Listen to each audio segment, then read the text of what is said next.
The first key to victory for Souza will be to get to boxing range.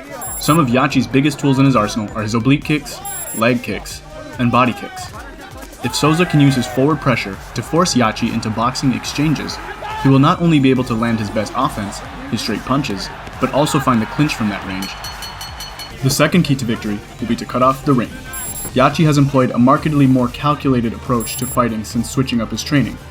In both his bouts this year against Shuto champ Yuki Kawana and Deep champ Koji Takeda, Yachi was able to outstrike his opponent from the outside and put a halt to his opponent's attempts to grapple each time he was pushed into the corner, notably forcing the referee to call for a break on multiple occasions due to lack of action. Souza will want to corner Yachi as soon as possible, so that he cannot avoid the eventual takedown. The third and final key to victory will be to search for the early finish. From what we've seen, when Souza ties up with his opponent, it is only a matter of time before the fight goes to the ground. Whether he is taken down or he chain wrestles his opponent, he is exactly where he wants to be. With all but one of his finishes coming in the first round, and an astonishing average finish time of about 1 minute and 59 seconds across his first round victories, he will want to stick to what earned him his lightweight championship.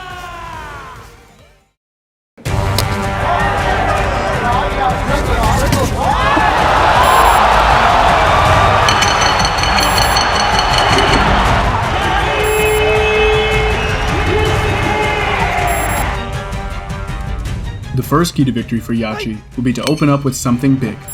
Thus far, Yachi's first contact with his opponents in RIZIN has varied, whether it was his leaping head kick against Takanori Gomi on New Year's Eve in 2017, or his flying knee against Koji Takeda at RIZIN.33. Although it is inadvisable for most fighters to use such a technique, Yachi will know from his first meeting with lightweight champion Souza that he wants the fight to go to the ground, so he just might be able to capitalize on Souza's eagerness within the first exchange. The second key to victory will be to establish his kicking range. Coming into his 13th fight in RIZIN, the 31-year-old needs to start with his kicks. Across each of his defeats, his opponents were able to get inside of his kicking range and bring the fight to their areas of strength. Yachi's kicking variety allows him to punch off of his kicks, open up, and threaten his opponent with fight-ending techniques. The third and final key to victory will be to fight patiently. 2 hours, 6 minutes, and 42 seconds is the total amount of ring time that Yachi has in the RIZIN ring. Compared to Souza's 18 minutes and 4 seconds, along with going to the third round on 6 occasions, it is clear that there is an experience advantage for Yachi.